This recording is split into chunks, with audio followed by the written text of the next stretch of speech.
Gentlemen, good afternoon. Once again, this is Srikanth Ramakrishnan. Thank you for joining today's webinar session. We would be recording the webinar for internal compliance process. Kindly post your questions on the panel that is displayed on the webinar.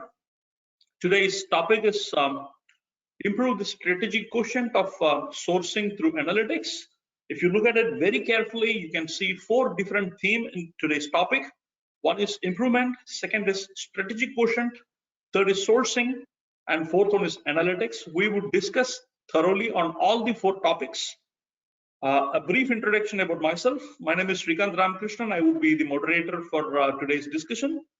I have been working in the IT industry for more than 2 decades, largely focusing on IT delivery, managing center of excellences, and building large delivery teams, driven by mostly IT transformation initiatives.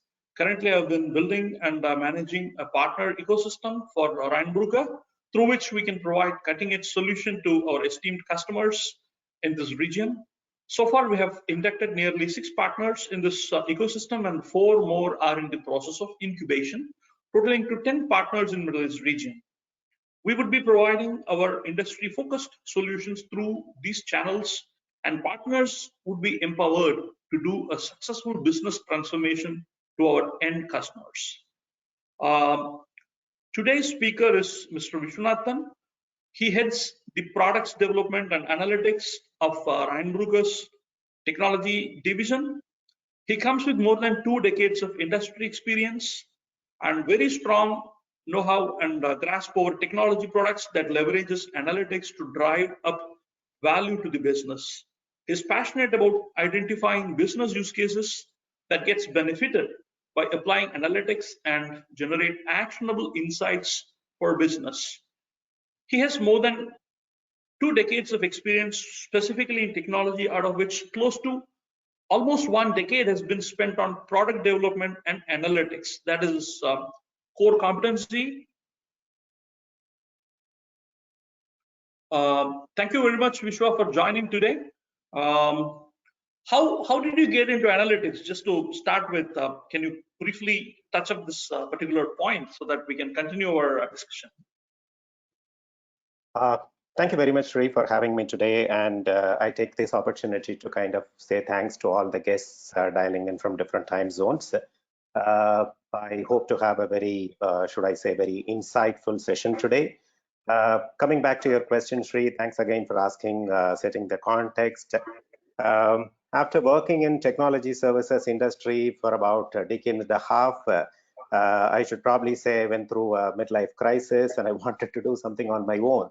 And a partner of mine and I started a consumer sales analytics company, and then we were actually creating an analytics product, the use case for which he already worked in the previous career. And then that particular product was all about analyzing consumer sales and then coming up with a lot of insights. And that's how I got into analytics. And then as a logical extension, I got into technology product development, which consumes a lot of analytics and provide very meaningful insights. So that's a quick introduction about me from my side, Sri. Fantastic. Thank you, Vishwa. Today's topic, as we briefly touched upon, is on improving strategic quotient on sourcing through analytics. So briefly, like 4 points and 4 elements we would like to touch today. And as a starting point, what is strategic sourcing and why would sourcing be strategic would be something I would like to ask on behalf of the audience. And also there were similar queries when I meet customers. What is so strategic about sourcing? That's what many of the procurement customers, they ask me. So please throw some light on this particular aspect. Yeah, absolutely. So before we get into analytics or improving the strategic quotient, it's very imperative that we understand what is strategic sourcing and why should strategy or why should sourcing be strategic, right? So it's very important that we understand that. There are many different versions of definitions of strategic sourcing, but if you look into all of them, there are a few key elements that kind of stand out. The first and foremost is strategic sourcing takes a very long-term perspective, right? contrary to tactical sourcing, which looks at each and every event, sourcing event as independent entities. Strategic sourcing really takes a very, very long-term perspective. So that's a very, very key element that stands out in all these definitions. The second element, in my opinion, is typically the sourcing is considered to be something that receives instructions from the business and executes in terms of cost savings or whatever it is, right? Whatever those objectives are. But strategic sourcing takes a different viewpoint. It becomes a little proactive, in terms of identifying and delivering value, and then taking a step further to kind of work towards mitigating the supply chain risks that are involved in the sourcing process through its own improvement of efficiency, of effectiveness of the sourcing function, right? So these are the two key elements, right? Long-term perspective and taking a proactive approach, right? In essentially what happens is, for you to be able to do that, strategic sourcing takes a very holistic look at the entire supply chain, starting from your suppliers, sometimes going up to this level 2 and level 3 suppliers in certain cases, and then the organizational business process that is involved in adding value to the business processes. Could be production, manufacturing, or it could be any other value-added process. And in these processes, it also includes all the stakeholders that are involved in the process, whether they are from the supplying organization or the buying organizations or any logistical parties in between. And then it also ensures that all the spend categories are included in the process as much as possible, right? So when all these elements are said to be working, in full coherence, then sourcing is said to be very strategic in nature, right? So there are 4 key elements of strategic sourcing. The first one is your business value that gets delivered as part of that sourcing process, right? There's the business value at a very, very bare minimum is your spend and savings, but strategic sourcing goes beyond all that, in including the long-term sustainability of the entire ecosystem, right? So that is the business value. Number 2, as I said, it also includes all the suppliers and the sub-suppliers, etc. And the third element is basically the entire organizational process, the steps involved, and any strategy that needs to be adopted in each of these steps. And the fourth element, obviously, is the spend categories, because I don't think there is one organization which kind of effectively implements the same strategy across different categories. Each category, kind of demands a different strategy. So when all these elements are put together and they work kind of in tandem and coherence, the sourcing is said to be working at a very strategic level, and that's when I would prefer to call that sourcing function as a strategic sourcing. Does that make sense? Yeah, absolutely. Now I realize one of the situation that I encountered, one of the implementations we did some time ago for a foundry and forging company. They had a boilerplate text in one of these components they were supplying for some of the shipbuilding companies in the US. That's like a global shipbuilding company. So they were kind of talking like a horizon of a 15-20 years. The component needs to be available and the number needs to be tracked is something they were quite wanting, and I was kind of not very sure why would somebody want to know about this. And I now realize this long-term perspective you are carrying. So it's a different set of value chain, like the immediate supplier, the supplier thereafter, and how do you track the whole chain of supply. So that makes a lot of sense, Vishwa. Now this is quite interesting, and I understand the strategic sourcing is more like what you mentioned in terms of the business process. Probably a lot of risk management is also associated with that, because we have different layers of suppliers. There are geographical sensitivities, information system sensitivities, so many other things, a variability when they all bring the relationship into an ecosystem. But why do you think analytics is going to play, or is playing a key role in this strategic sourcing? That is something I would like to ask on behalf of our audience. Absolutely. Okay. In fact, it's very important. Once we kind of understand, what is strategic sourcing. Obviously, for us to set the stage for the rest of the discussions, we need to understand what is the role played by analytics, and first of all, why analytics in strategic sourcing, right? So we need to clearly understand that. But for us to understand that, let's just take a step back and go back to what we discussed about, what strategic sourcing all about, right? We saw two key elements. The first one is that it takes a very long-term perspective. The second one is that it takes a very holistic perspective in terms of, kind of encompassing all the business processes, all the stakeholders, and all the steps that are involved in the business process, right? So these are the two key, takeaways that we had when we looked at, what is strategic sourcing, right? So let's look at each of them. When we say long-term perspective, right? What is a strategy that would work well in long term, right? Uh, I mean, companies have adopted different strategies in different instances, different scenarios, but if you have to just look back into the history, the one strategy that has always worked in the long term is actually continuous improvement and nothing else, right? So an organization cannot actually, define a very, very clear strategy and say, okay, this is the strategy that we are going to adopt for the rest of our, kind of put it in cast it in stone and then say, okay, this is what we are going to be doing for the rest of the life of the enterprise, right? So I don't think that's going to be possible. It was not possible in the near past. I don't think it's going to be possible ever in future, right? So which means the only strategy that is expected to work in the long term is actually continuous improvement, right? Let's keep that aside for a moment, right?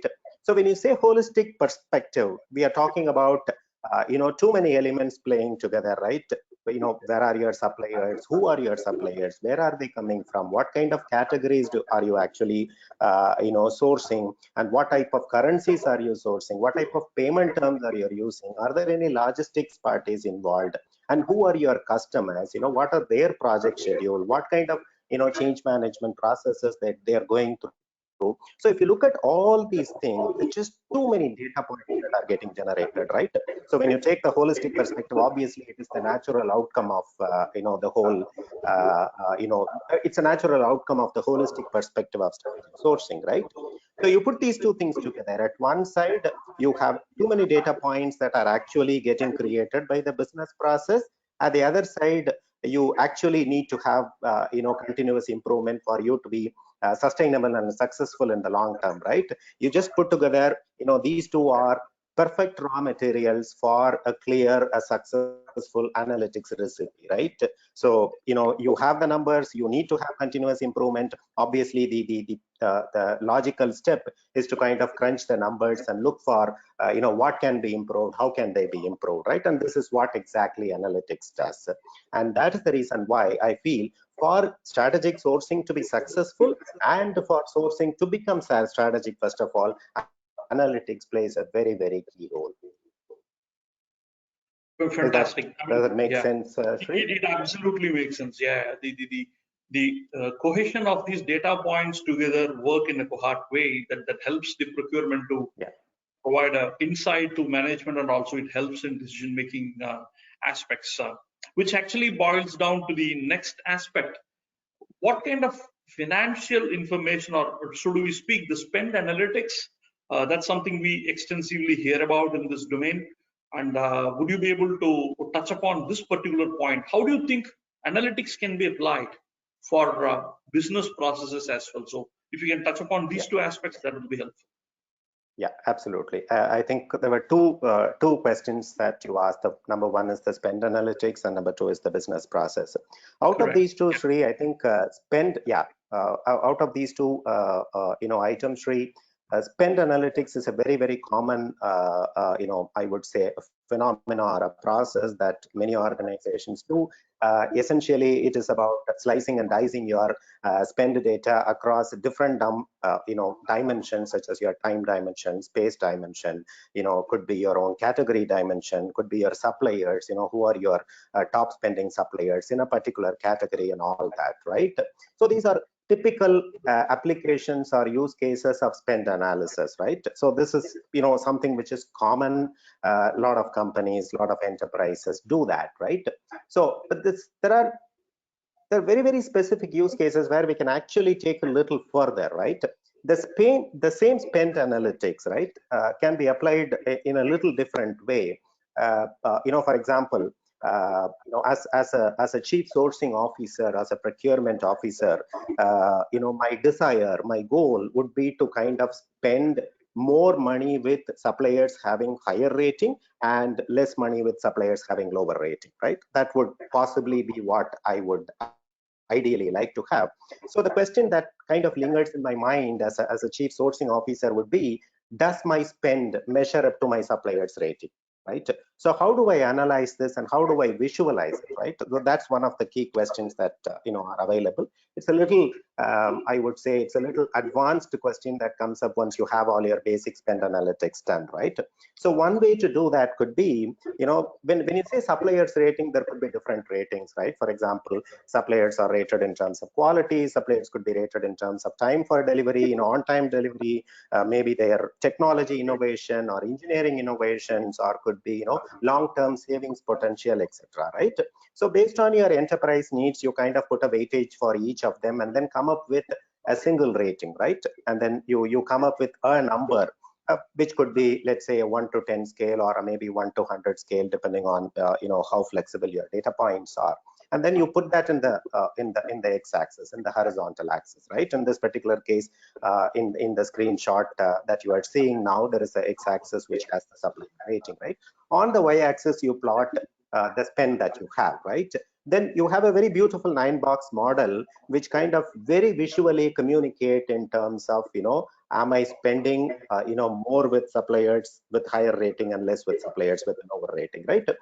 At the lower bottom of the screen, you see a particular case where there were some pockets of spend where, very high spend in a particular category, of course, very high spend with lower rating. Then you kind of get into analysis in terms of why did that happen? Who are those suppliers? What was the reason and all that, right?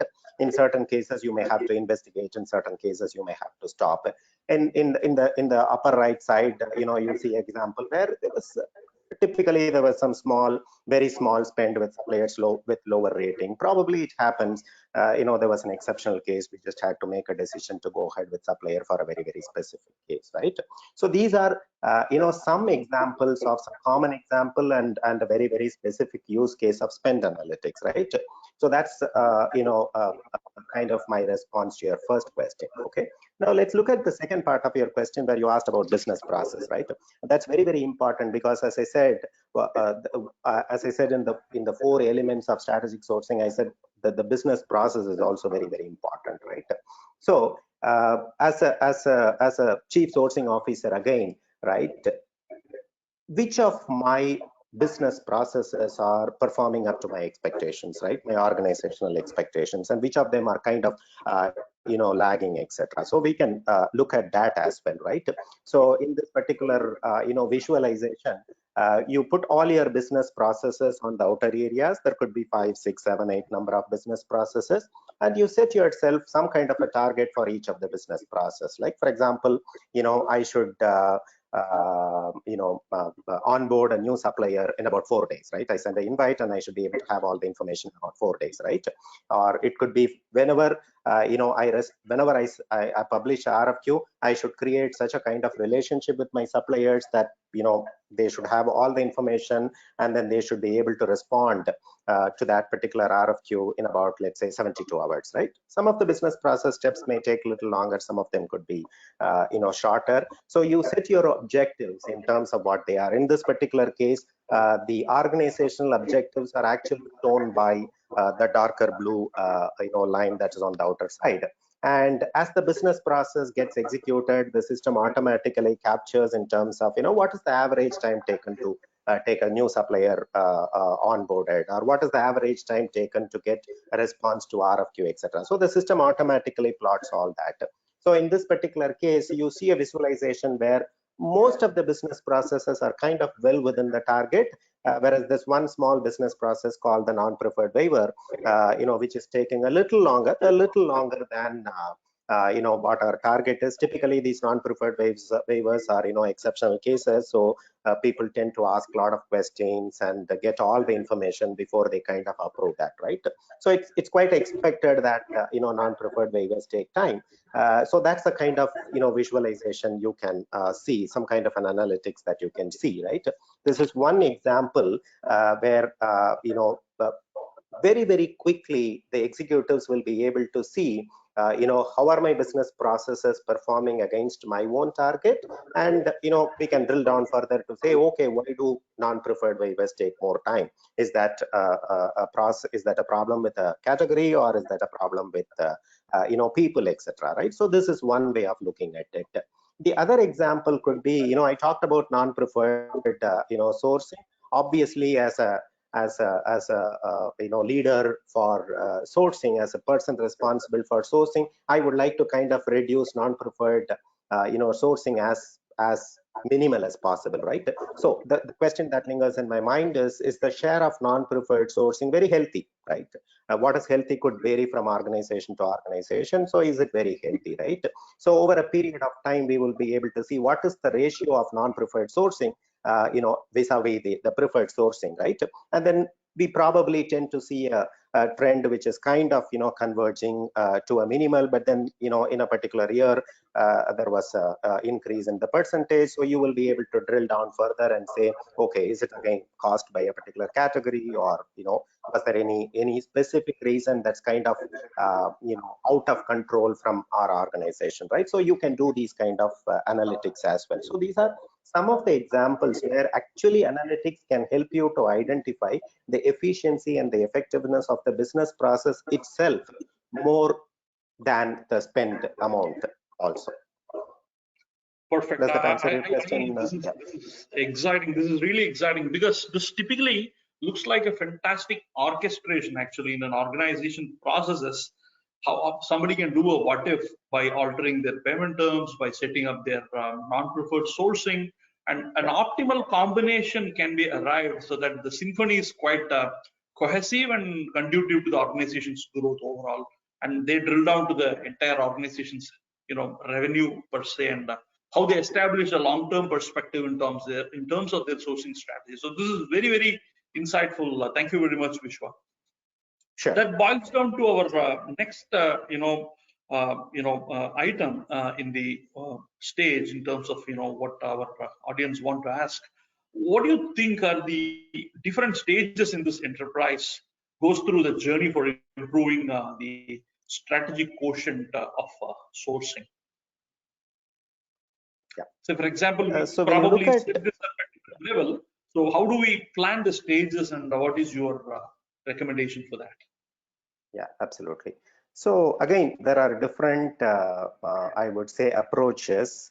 When you look at a typical analytics use case and how they get implemented in any business process, not just strategic sourcing, in any business processes, the textbook phases that are part of analytics is you crunch your numbers and then you find out what has happened, right? So they basically called the insight. So what has happened, and then you go to the next step and then identify the correlations and causations between different factors, and then you kind of tend to answer the question in terms of why it happened. What factors or what parameters made that kind of a event or a result to happen, right? That's the second stage. The third stage is okay, if this is what has happened and this is why it has happened, then I have these factors. This is what is going to happen. This is what I'm predicting to be happening outside the organization. If this is what is going to happen for the factors, then what would happen to my result, right? So that kind of a prediction is called as predictive analytics. That's probably the third stage. The ultimate fourth stage is, probably the nirvana of analytics, is where you use the analytics and you start controlling the parameters in such a way that you will be able to prescribe to the business, saying, okay, if you do these things, you will get these results, right? This is called as the prescriptive analytics. So typically, this is how the analytics implementation journey looks like, right? So, but having said that, but when it comes to strategic sourcing, Sri, practically, this is what I see happening, right? The first and foremost is every organization kind of takes the first step to ensure that they consolidate and then gets the maximum out of the data that they have in possession, right? That's definitely in any organization that's probably been there for 20-30 years. There's a wealth of data that's available, except that it's all disparate, it's all distributed in different systems, and people have been looking at it, in isolation, right? So if you are able to meaningfully put them together and then, present it in a way that, in a way that smart buyers will be able to kind of understand, they will immediately be able to pick up trends, right? So pick up correlations, right? So the first stage that any organization goes through is consolidating and leveraging the enterprise data that they have in their hand now. I still believe for many organizations, this is still a very, untapped potential. That's what my personal opinion and belief is, right? So once that stage is over, once you believe that, you have kind of leveraged everything that you have, then obviously the next stage is to kind of look outside, right? Look outside to see, for example, what are my competitors doing, right? Of course, you may have access to some syndicated data and other things.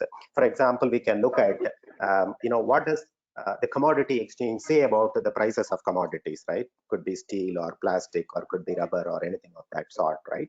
So you start looking at that and say, okay, if this is how the commodity prices are going to be, then what is going to happen to my spend, right? So you can probably look at foreign exchange currency fluctuations and say, okay, if this is what I'm going to, if this is what is going to happen, what is going to be the impact on my spend and savings, right?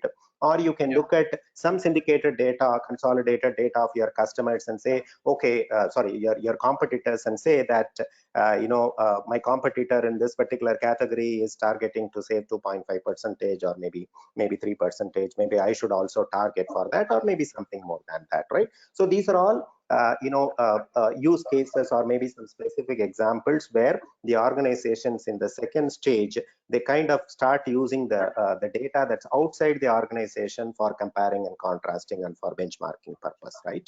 So that's basically this stage number 2. Stage number 3 is, once you have done both, once you have consumed all the data that you have, once you have consumed everything that you can put your hands on, then you don't have any data to consume. The logical step is to kind of say, okay, now that I do not have any other data to consume, how can I intelligently make use of the data that I have, both internal as external? That is where infusing the intelligence comes into picture.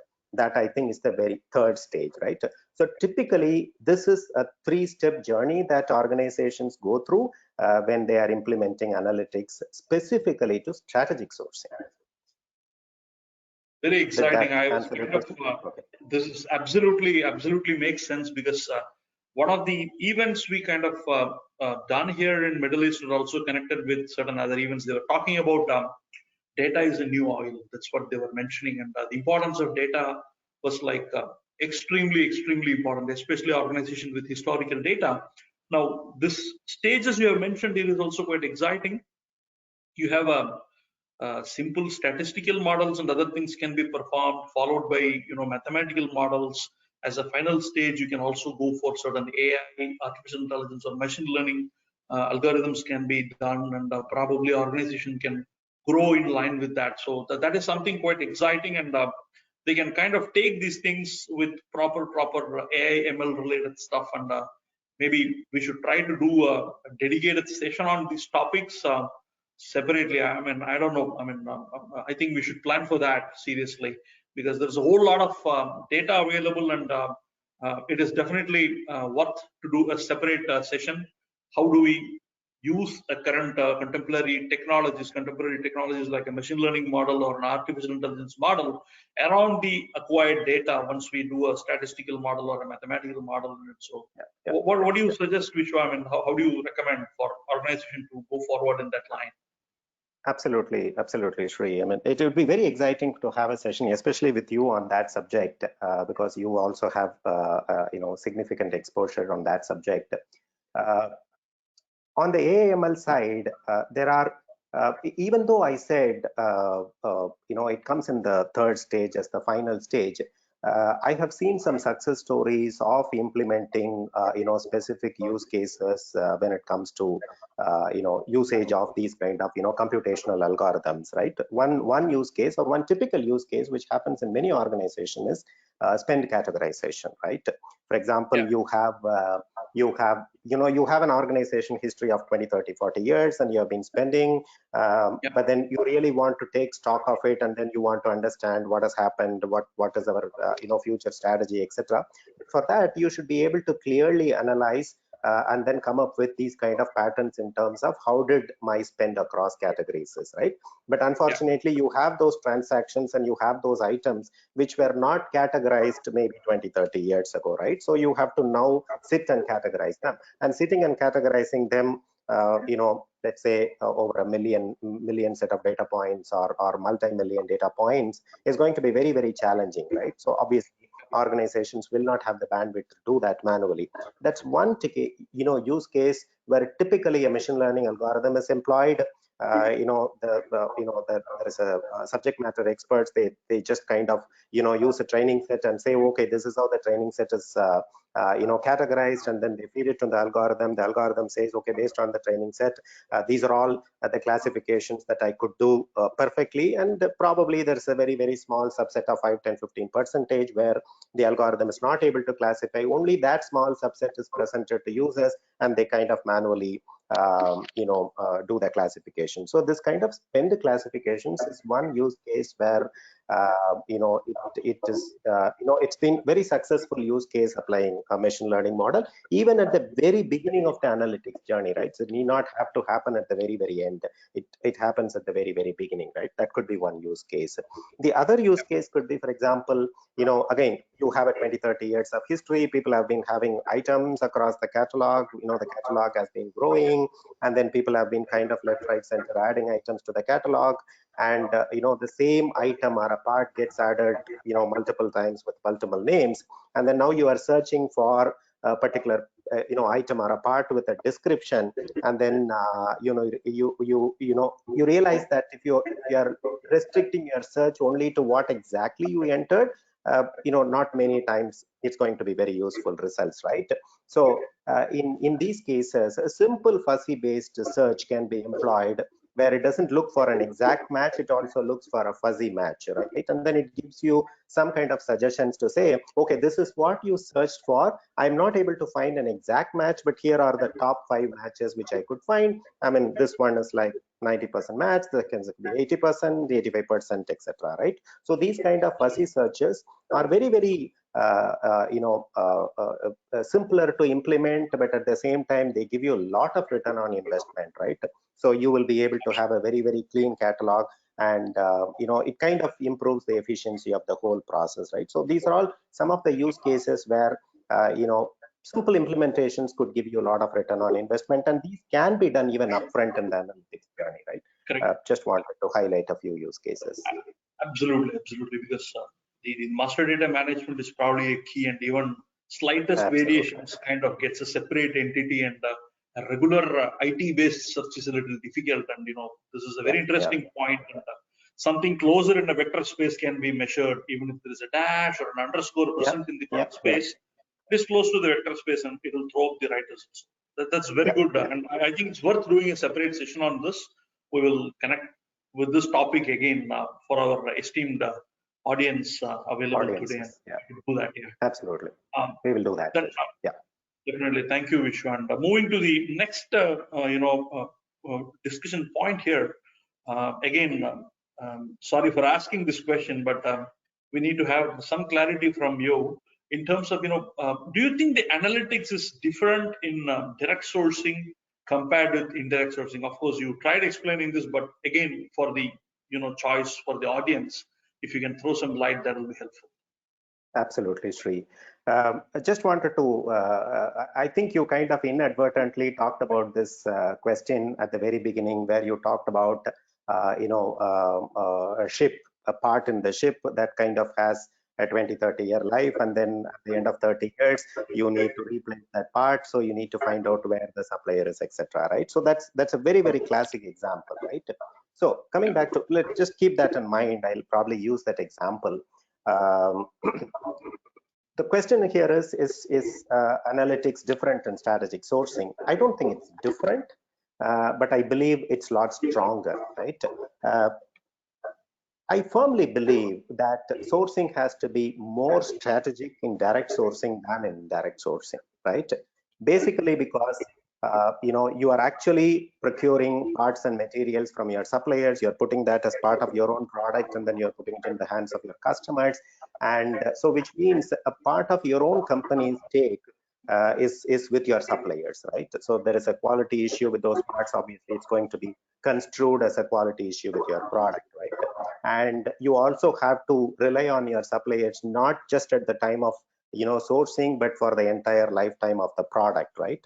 So it's what it means is that sourcing has to be more strategic in direct than in indirect, right? So that way I think it has to be a lot stronger rather than being different, right?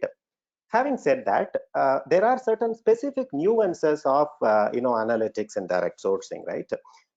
One, you know, one example which I wanted to throw here is, the analytics starts very, very early in direct sourcing, right? For example, contrary to indirect sourcing, the demand is in the form of, a bill of material or, some kind of a project requirement, right? So there's a very, very definitive demand.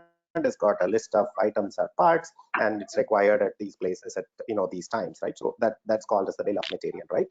And the moment you receive the bill of material, if you have been kind of repeatedly sourcing it, obviously you will have a history of sourcing. So you might want to just quickly look at your database and say, oh, you know what, so many items are already available with us. We are already sourcing them, right? So that could be the very first analytics step. The second step could be, for example, I find a part. This is the item that is required by engineering team. I do not have this. We are not sourcing it. However, if I told you strategic sourcing works proactively, right? So if there is a facility in which I can actually look for what is called as similar parts, right? No, I'm not able to find this part, but if there is a way by which I can actually find a part which is similar to this, and then go back to the engineering team, it could, the similarity could be, for example, it has a little different dimension, or it could be a little different raw material, or it could just be the color, right? Maybe the engineering team said we wanted it in blue, but I have it in, let's say, green or something, right?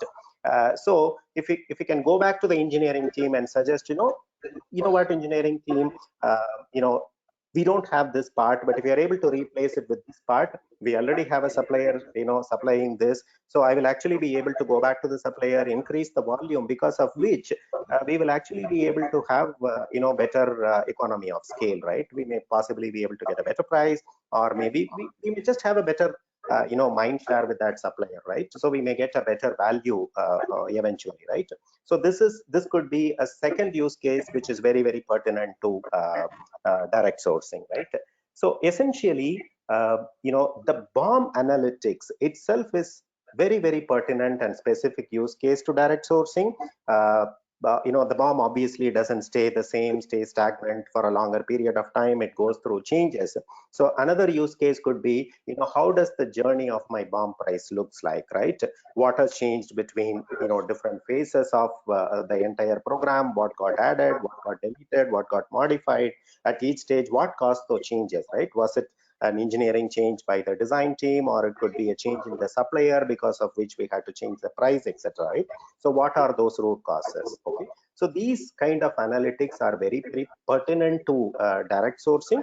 So the short answer to your question, Sri, is they are not very different, but there are certain specific use cases which are very particular to direct sourcing scenario analytics, very, very specific to direct sourcing. Sure. So sounds good. Thank you, Vishwa. Thank you for bringing this up, because the kind of inquiries or the audience that we have today probably are a mix. Some of them are from the direct sourcing, and most of them are from the indirect sourcing areas, basically. So I think that helps them to understand how this basically works. That brings to our next point. What do you think some of the key challenges in organizations implementing and extracting such insights to make sourcing strategic? Good question. Very, very good question, Sri. In the past, there were several challenges. I should say different challenges, right? The first and foremost challenge is the simple, the sheer volume of data, the volume, the veracity, and the speed at which, the velocity at which the data comes, right? Just too much for organizations to handle, right? And obviously, the computational power that was required to handle this kind of volume of data at that speed was also a problem, right? These were traditional problems in the past, but all those problems are, of course, if the organization is kind of willing to invest in those kind of technologies, I'm pretty sure we have solutions, more than one solutions for all those problems, right? So they are actually becoming a little simpler to solve, provided the right investments are made in the right areas, right? So that's the older set. However, in my opinion, there is one important problem that's kind of yet to be addressed very, very effectively, is that there is an analytics solution that kind of crunches the numbers and then comes up with actionable insights, right? But the challenge is the systems where the business process gets executed and the systems that are used for analytics are two different systems, because of which there is no, I mean, the speed at which the data gets synchronized is not very great, right? So by the time the analytics crunches the data and comes up with the so-called actionable insights, right? The quote unquote actionable insights, they are no longer actionable, right? They are hardly actionable because they are based on some outdated data, right? You take it and you start analyzing, and then you realize that the world has changed so much in the last 1 month that a lot of things have changed, so they are not actionable, right? So this challenge of ability to create, right, actionable insights or analytics happen in near real time, I think that's one challenge that is yet to be addressed, right? For that to happen, we need to have a very holistic system, in which the business process automation and the analytics are together, right? And there are a couple of reasons why they need to be together. The first one is what I told you, right? Then the data can be crunched or the analytics can be done immediately after the data gets into the system, right? That's one way to do that. The other important point which we should not forget is this, right? We talked about continuous improvement at the very, very beginning, right? So obviously, in the long term, the business process has to continuously improve. The analytics also has to continuously improve, right? But for the analytics to continuously improve, it needs additional data points, right? It needs additional dimensions to be captured, right? While it needs additional dimensions to be captured, if the system which executes the business process is also kind of built along with it, the business process can be modified to kind of enforce, to capture those additional points, right? So the improvements can go hand in hand, right? That's a very, very significant advantage when you have a system which has both the business process as well as analytics, right? So I think that's one problem where, making the analytics happen in real time and then, placing the insights for action so that, the actions can be very, very immediate is what the challenge I think is yet to be addressed in several scenarios. So in my opinion, I think that's one challenge that has to be addressed. That's absolutely fine, and I could see many places during our implementation days or even during consulting days, people have this notion to bring everything under one umbrella, and it's like one single instance of a database. We want to have a centralized approach, and probably when you try to extract a report, somebody would be trying to create a sales order, and the whole thing is going to be slowing down like anything. So it's not people would think this like a very small aspect, but actually this is where the entire organization's central nervous system is going to lie down. Your transaction processing system and your analytics are to be dealt in a very sanctimonious way. Each should be complementing, and they should not be, what you call, dependent on each other. However, both of them have their own space, so that enterprise IT caters to two different set of people in a very justified manner, actually. Maybe a managing director or a CEO might be viewing a dashboard probably once in a day, and immediately a report should come or a dashboard should come for him. At the same time, somebody on the account payable department should be able to process the invoice without much of a dependency on what is a load of report being generated in the financial controller's office. So this is a very important point you touched upon, Vishwa. Thank you very much. I would probably speak a very brief point about Reinbrugge. Take probably 3-4 minutes. Thereafter, we would take the questions. So request the audience to post their questions on the panel that is displayed on the system. We, Reinbrugge, are a global company with a strong presence in Europe, Middle East, and Africa. We believe we change the status quo and grow by providing innovative solutions. We are constantly focused on mid-market with a strong multicultural and multilingual team that understands your regional needs. We believe that a business can achieve the desired performance when IT is aligned to business strategy and operational business needs. Delivering value to your business is mandate of every CIO and IT organization. We create truly unique value proposition through our cutting edge solutions that leverage global cost models and best-in-class service by local experts. That's what at Reinbrugge we do, and we have 4 different delivery pillars to achieve this. Next slide, please. And in this particular delivery model, we have our first pillar, cloud ERP. Second pillar is product development that we do on our own. We have product development department, and third is surround IT. Fourth pillar is our consulting and advisory. The first pillar, we do cloud over, ERP over cloud, and Reinbrugge is an Epicor Platinum partner, 2 times winner of International Partner of the Year. We have immense experience in expertise in providing Epicor implementation and support services to our global customers.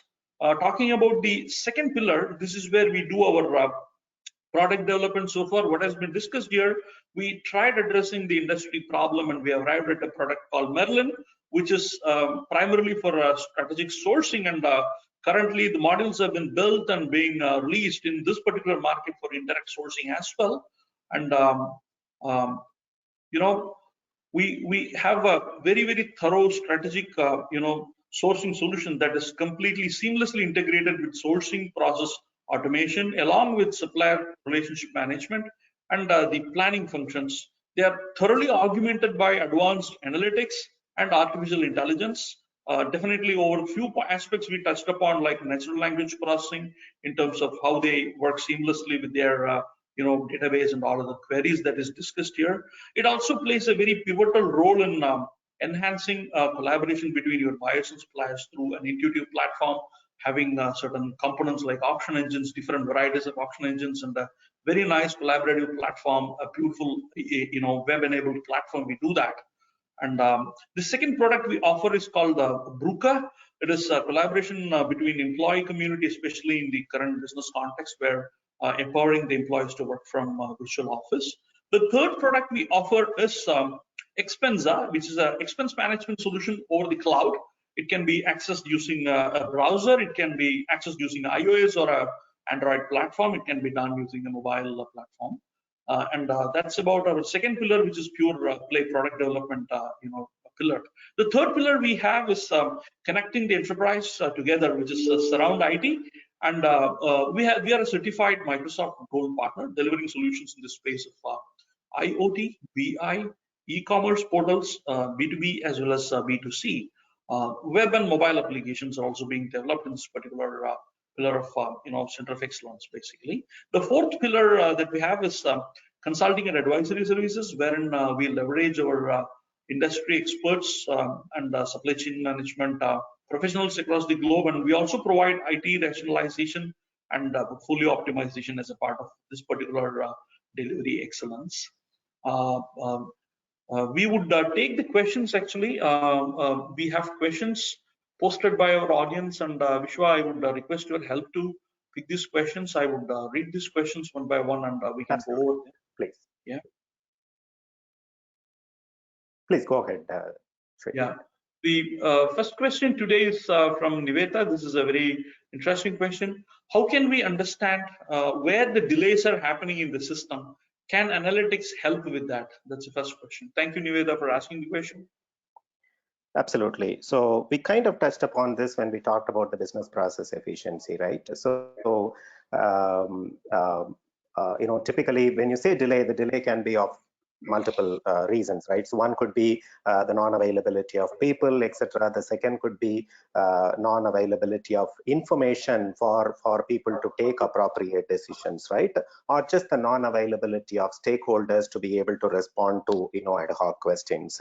So what typically happens is you kind of run a report and say, okay, these are the different steps that had happened, these are the people who did that, and then you kind of get to see what is the average time taken. There are reports like, for example, a user sign-off report, which can be used to find out what is the average time taken, right?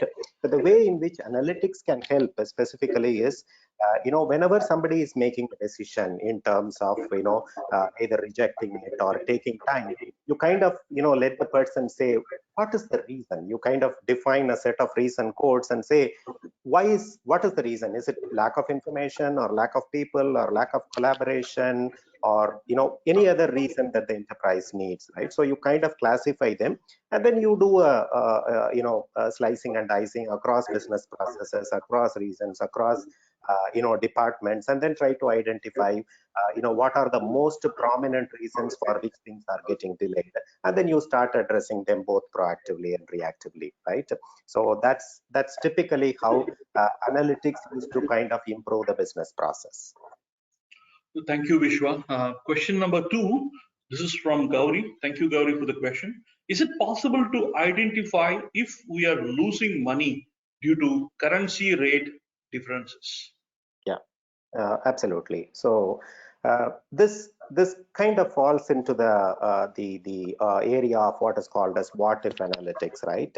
So when you have when you have done your slicing and dicing of spend across different let's say currencies, then what you do is you take out a particular currency, let's say for example Japanese yen, and then you kind of project on top of it to say, okay, instead of Japanese yen, what if I had paid in US dollar, for example, in my own currency, right? Because there's a lot of fluctuation that's happening between USD and Japanese yen, for example, right? So I take that and I kind of project it and say, what if I paid it in US dollar? So the system will then be able to say, oh, okay, if you had paid it in US dollar, this is what you would have paid, and this would be the impact on your spend and savings. Okay, so that's how typically analytics help by kind of simulating what if scenarios, and then you can take a step further and then look at your forex projections and predictions and say, oh, you know what, I'm expecting this fluctuation to continue or become worse. Then probably you take a step or get into a discussion with your suppliers and say, instead of one particular currency, we will shift the payment to another currency, right? So that's how typically analytics is used to identify if you are losing money, or if we will be able to gain money if we change the payment currencies. Perfect. Thank you, Vishwa. That's very interesting, and there's a whole lot of mechanisms in terms of hedging this against if the exposure is very high. Absolutely. There are large enterprises who monitor that. That's a very big area. Thank you, Vishwa. The third question is, how do you think analytics could help in mitigating supplier risks? This is a question from Durai. Thank you, Durai, for this question. Yeah.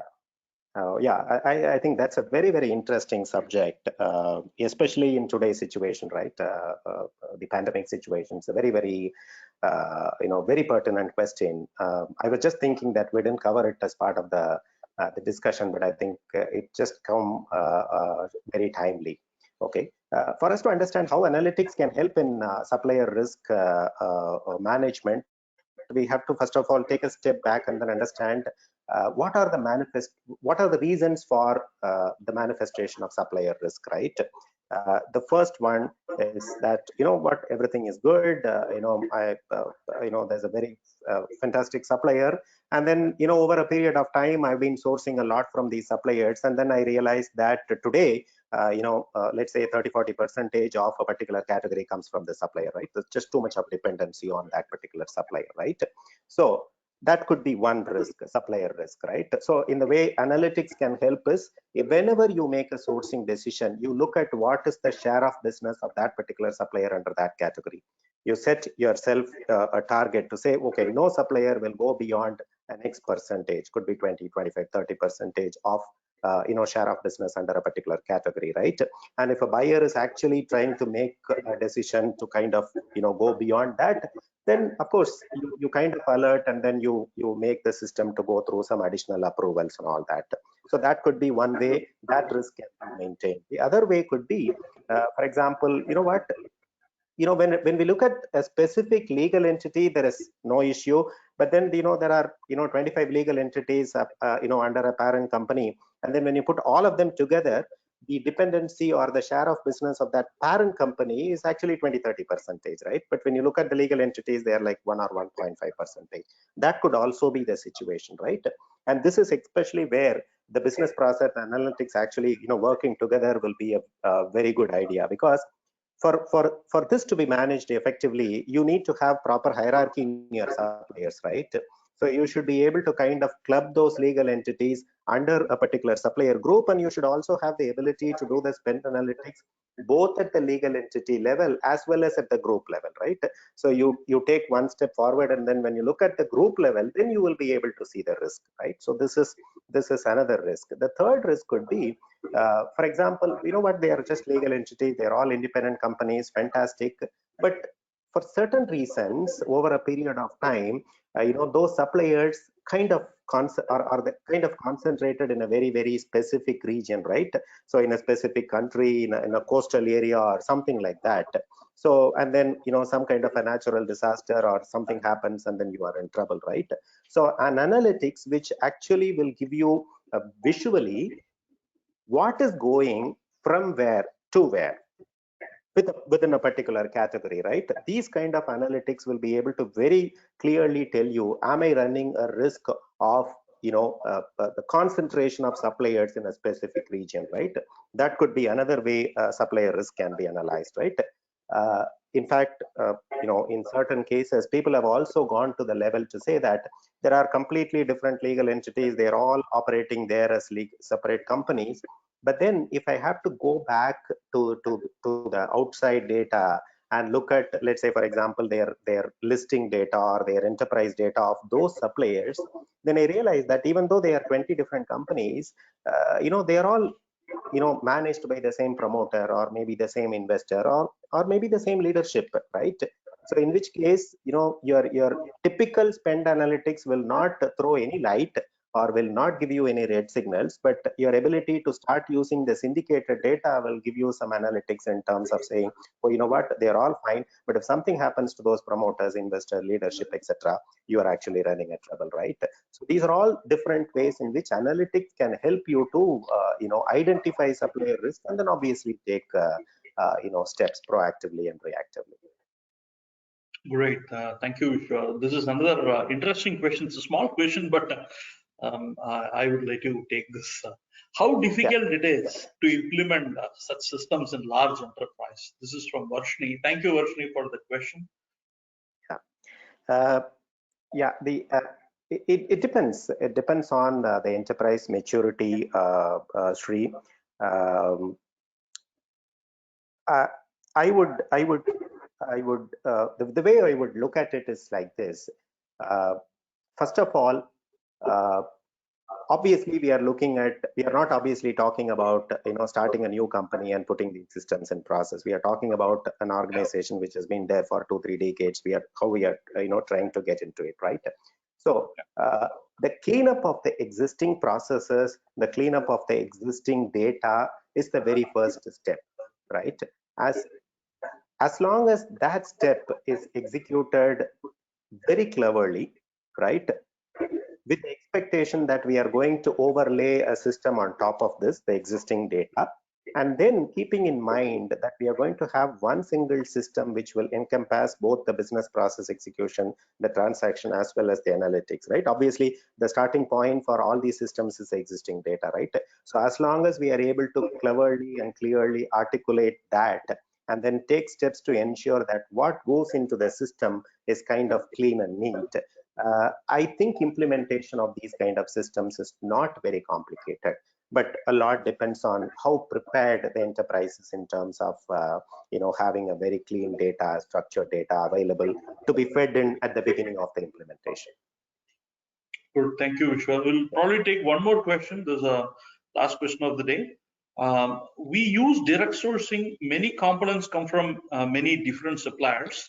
Is it possible to identify which supplier supplies what and where and at what price? This is a question from Flynn Toy. Thank you, Flynn. Absolutely. I think it's a very, very bare minimum standard. For you to be able to, say I do analytics, I do strategic sourcing, I think it's very, basic, I would say, a parameter to be met, which is what is typically called as the price list, right? A price list which says, okay, I'm actually, I have a contract to purchase this material from this supplier between these effective dates, right? Because strategic sourcing is long term. So you may also want to go to the extent of actually collecting not only the present price, but also the future price, right? So with specific effective dates, if you are able to maintain a price list, that would be very fantastic. But I think, it's kind of a starting point for making sourcing very strategic. Great. Thank you, Vishwa. Thanks a lot for your insightful session today. I also thank you for the audience for great questions and very enthusiastic participation. Watch the space. We would make this recording available to you over the YouTube channel, and watch Ryan Brugger's space in the social media for upcoming webinars. And we truly believe in providing dissemination, knowledge dissemination to our ecosystem in a very effective way. So watch the space for technology related changes, trends, and other stuff. Thank you very much for your participation today. Have a good evening. Thank you. Bye-bye. Thank you very much, Sri, and thank you very much for our guests as well. Looking forward to talking to you later. Thank you. Thank you.